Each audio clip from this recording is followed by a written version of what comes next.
Coming up, a spot of sibling rivalry in the monkey house. Russia's new ecotourism industry gets the seal of approval. Japanese zookeepers practice catching a rampaging rhino.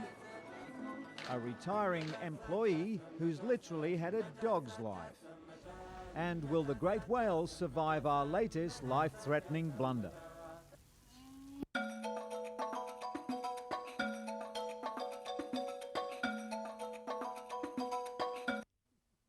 100 years ago, this vast virgin land played host to a large variety of fauna and flora. Now, the only animal that you're likely to encounter in the wilderness of Somaliland is the camel, the local delicacy. The only animals to be found in Somaliland are in cages, waiting to be sold to the highest bidder. Lady and Sheikh were two such animals. The 3-month-old cheetah cubs were rescued by a Danish demining group working in Africa's Somaliland. They'd been taken away from their mother in the wild so that they could be sold. Anstab Rundingli has been taking care of these orphan cubs for a month now. Although she's not schooled in caring for wild animals in captivity, she's taken the task with enthusiasm and consults the internet regularly to find out more on how to care for the cheetahs that now depend on her for survival. According to Anstab, the illegal animal trade goes on with impunity. In fact, her cheetahs were found tied up at the back of a restaurant she was lunching at. Anstab's young son now spends time playing with the cheetahs on a daily basis. Taking care of the cheetahs is a task that the family weren't ready for. But with the help of the UN, she's now able to get the necessary medicines in order to keep the cheetah cubs healthy. It wasn't easy at first, but with gentle persuasion, the cheetahs are getting used to this important routine.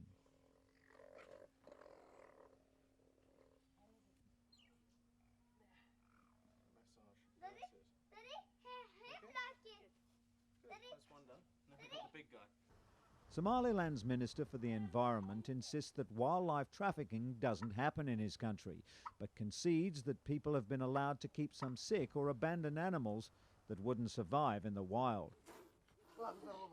In reality, anyone interested in buying a pet cheetah or an eagle or even one of these caracal can stroll into any one of the trading areas or restaurants and pick up a bargain. The ban on cattle and goat exports from the Horn of Africa to the Gulf states has added to the problem. Farmers who depend on the sale of their animals for a living have turned to the illegal animal trade to supplement their income. The Minister for Information, Osman Bilay's home compound houses a menagerie of wild animals. His ambition is to start the first ever zoo or national park in Somaliland. Minister Bilay and his friends are collecting animals for his pet project. He already has about 6 cheetahs, but his most cherished animal is Chi-Chi the lioness. And if you think the minister's animal handling skills could use some work, you should see his staff. These animals are wild and should be treated as such.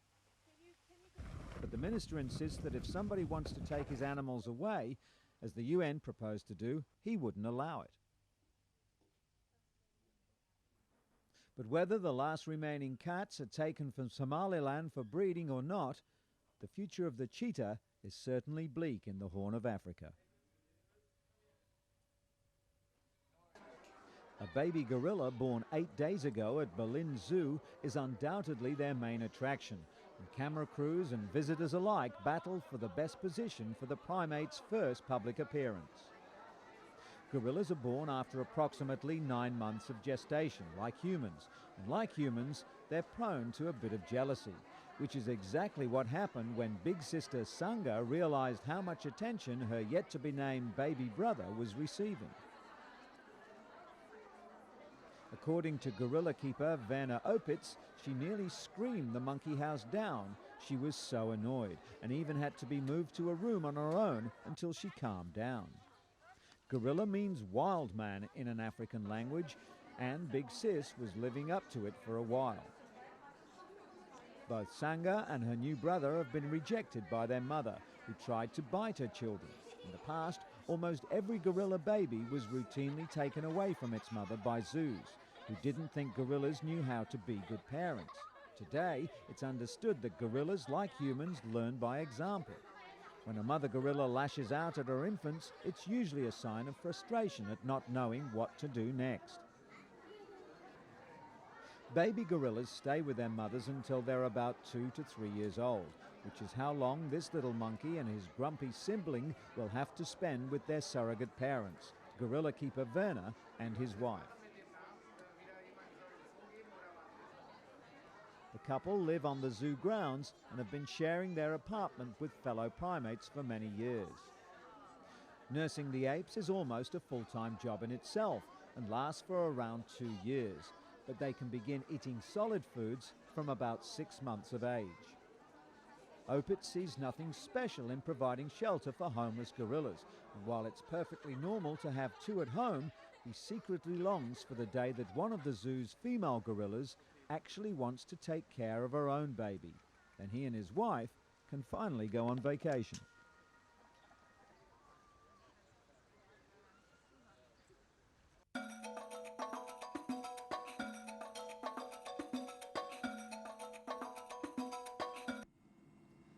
The helicopter hovers above the ice sheet in Russia's White Sea as a handful of harp seals bask in the late winter sunshine.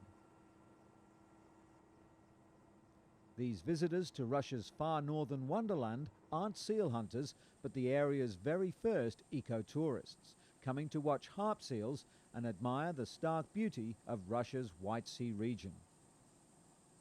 The trip was organized by the International Fund for Animal Welfare in the hope that by promoting ecotourism, it may be possible to put a stop to seal hunting in the area. The IFAW believes that by encouraging tourism to the region and turning it into a money-making industry, they might succeed in stifling hunting of seals for commercial gain. Latest figures show the harp seal population in the White Sea region to be about 1.5 million animals. Harp seals inhabit the North Atlantic and Arctic oceans from northern Russia to Newfoundland and the Gulf of St. Lawrence in Canada. The seals undertake spring migrations of up to 2,500 kilometers north on their way to new feeding grounds, returning south ahead of the new ice in the autumn. While the numbers of seals hunted in Russia's White Sea region have not increased beyond an official quota of 30,000 animals a year, it seems that some countries are pushing for a much higher figure. The International Fund for Animal Welfare Seals Watch project now has the support of local tourism businesses who hope that shooting the cute furry animals with cameras rather than guns may be the answer to everyone's prayers. Let's hope so. A newborn baby rhino named Jakob met the public for the first time at the tender age of 6 days, accompanied at all times by his overly protective mother. The rhinoceros unicornis, or Great Indian Rhinoceros, was born at Berlin's Friedrichsfelde Zoo to Jansi and visiting dad Yoda, who usually resides at another Berlin zoo.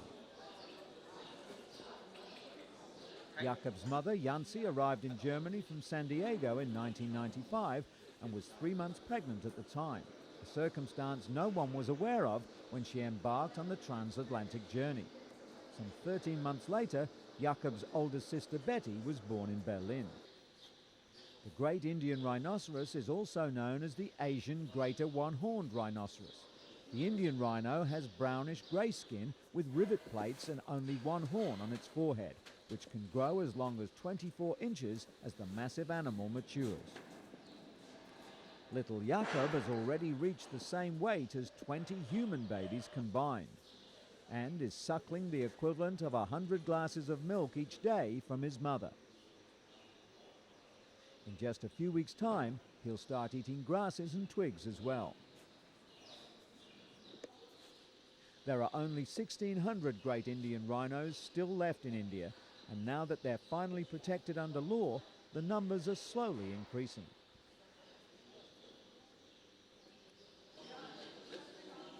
According to zoologist Joachim Kormann, Jakob will remain in Berlin with his mother for a few more years and then most likely move to another zoo where he can play his part in the international rhino breeding program. And speaking of rhinos, what would you do if one got loose while you were enjoying a day at the zoo? Well, there's no need to panic if you're at Tokyo's Ueno Zoo, where the keepers regularly prepare for just such an event. First, you need a team of dedicated, brave staff in bright yellow tops and white hard hats. You need lots and lots of nets, and just one more thing. A rhinoceros. Or in this case, 2 staff members wandering around in a not-so-scary papier-mâché costume. What bemused visitors are witnessing is the zoo's annual safety drill, training staff in the art of capturing escaped animals, necessary in a country where large earthquakes are a real threat. During the drill, costume staff are instructed to do what they can to avoid the prods and nets wielded by their colleagues, some of whom pretend to be injured along the way. While no prizes are ever won for acting, the staff do try to make the ferocious attack seem as lifelike as they can. A fake rescue team even rushes in to help with the fake injuries. Let's just hope they all have fake health insurance. Eventually, the rampaging rhinoceros is corralled in a quiet corner of the inner city zoo, shot with a fake tranquilizer gun, and eventually it drops to the ground. And if you happen to miss the rhino rescue, there's always the fake leopard on the loose and fake berserk bear drills that they train for every year as well.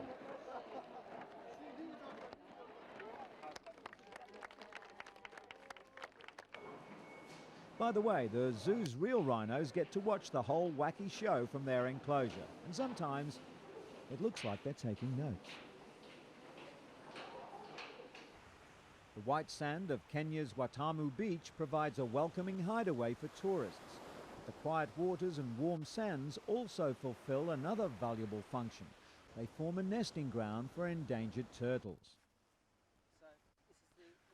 Richard Zainri is the coordinator of the Watamu Turtle Watch. He's been working on this beach for over 2 years now and is determined to save the turtle species remaining in this part of the world. This nest is a move nest. That means it... At around 6 in the evening, together with a group of locals and interested tourists, he checks his nests. Each nest is numbered, and a few centimeters beneath the sand awaits his treasure, green sea turtle hatchlings. The hatchlings struggle to dig themselves out of the sand. They hatched a few hours ago, and the journey to the surface has been an arduous one. For the tourists, it's an uncommon and amazing sight. Several onlookers knew of Mexico's huge nesting grounds, but no one realized that the turtles were also coming to Kenya's beaches to lay their eggs. Luckily for these hatchlings, they'll have a helping hand completing the next part of their extremely hazardous journey, making it to the sea. When Zanre finally collects enough turtles in his ever-present red bucket, he releases them under the cover of darkness. The hatchlings then hasten to the relative safety of the sea. But the chances that these green sea turtles will reach sexual maturity is minimal. Turtles are a prize catch. The locals have various uses for them, and they've hunted them for hundreds of years. The evidence these practices are ongoing are often washed up on the beach. This green sea turtle was killed at sea about 3 days ago. It's clear that it had been spear-gunned, and the meat was carved off the carcass. The finds cause much distress to people like Zanra, who strives for the turtle's survival. Not only is it a matter of killing an endangered species, but the turtles are an important link in the ecosystem too. What was once a turtle feeding ground, such as a coral reef or seagrass bed, has been harvested without restraint. Richard believes education is the key to the continued existence of the turtles. The conservation program has started 8 turtle clubs in various primary schools in the Watamu area, where students are taught to recognize and help protect the many endangered species. It's a break from routine, and the initiative is already bearing fruit. Richard's work also has unexpected pleasures, like the discovery of one of the rarest and most endangered sea turtles, the hawksbill turtle, nesting on the beach. It's a sight never seen here before, but one that Richard would dearly love to see more of. And it's one he desperately hopes future generations will also be able to see for themselves.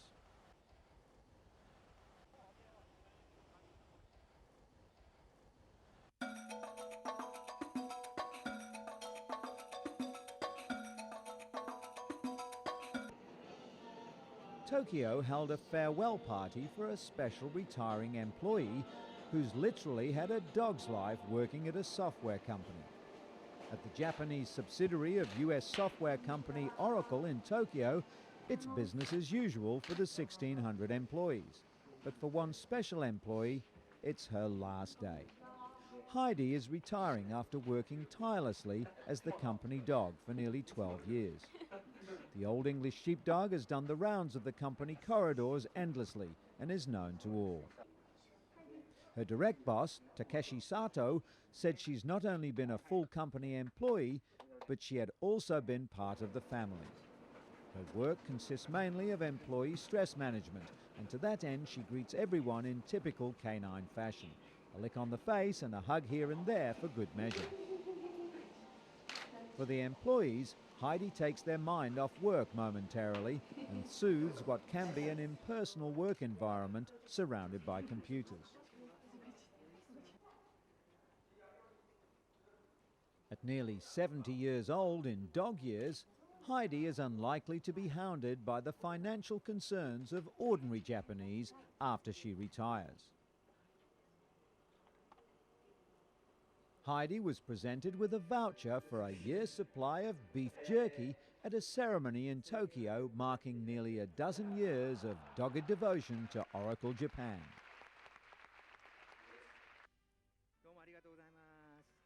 Heidi's role in helping human employees to relax and make the most of their creative powers will be taken over by Wendy, a puppy of the same breed.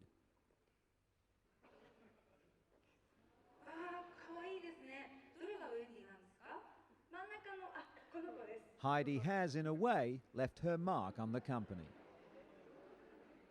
The long-haired pooch has been adopted by a member of staff at Oracle Japan, a unit of US software powerhouse Oracle Corp, who said he hopes to keep her in the manner to which she's become accustomed.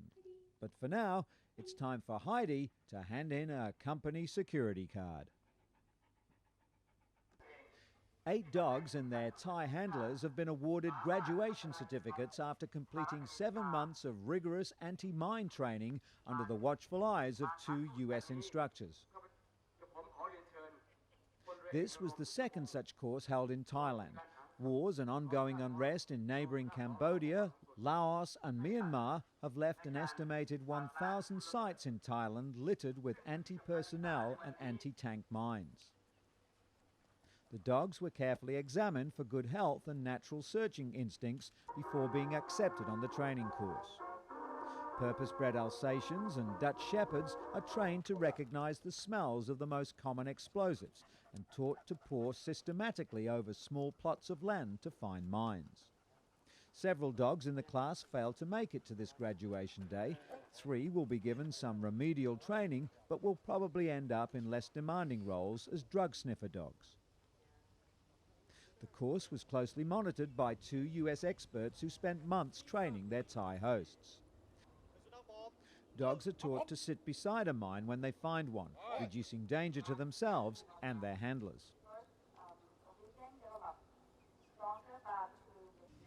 They're given a chewy rubber ball every time they find a mine, which is the best way to motivate them. The dogs and their handlers will be deployed in Thailand's Sakyu province near the Cambodian border, where they'll search for mines laid during decades of conflict.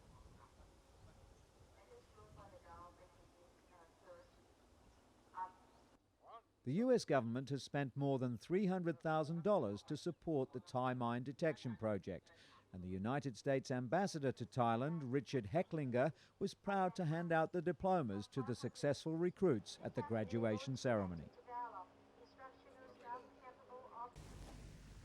The Indian Ocean off the coast of Mauritius. A family of sperm whales is passing through, sailing gracefully on the current of the tide. They're perfectly adapted to their environment. They can travel huge distances and withstand considerable changes in temperature.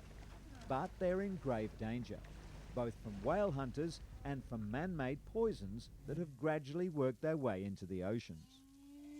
Most of the danger comes from pesticides. Whales have an abundance of fat tissue and have accumulated the hazardous waste in their bodies. The Odyssey, launched by the Ocean Alliance, a US-based whale conservation and research body, is on a 5-year mission to investigate man's impact on the sea. By the time they'd reached Mauritius, the scientists weren't optimistic. They'd analysed samples from sperm whales for traces of toxins and were alarmed by the level of pollution they were finding here. Sperm whales were chosen as they are the most abundant of the great whales. It's estimated there are about 350,000 left in the world's oceans. They also have a similar cell structure to humans.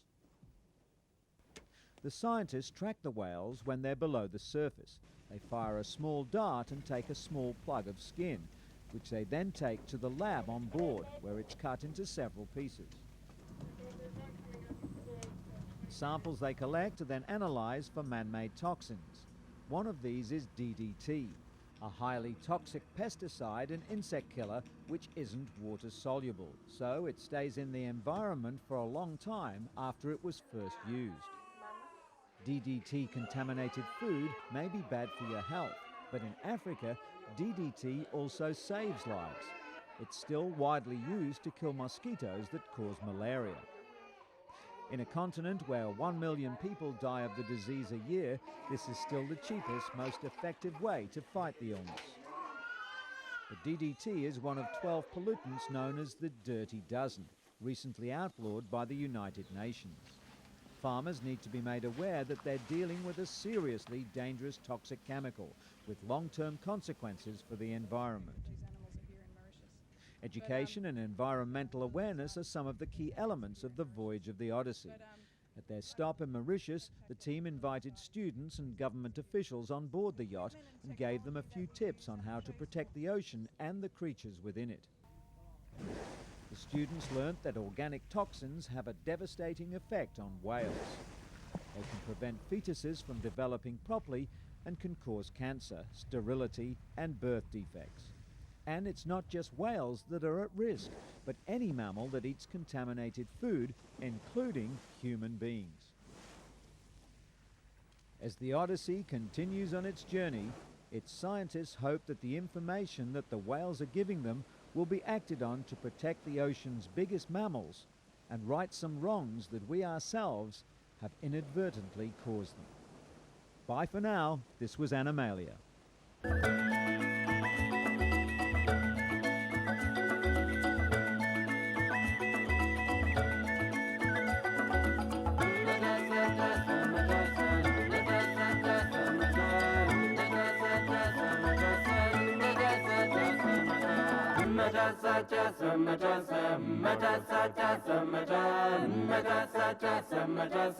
Metazoa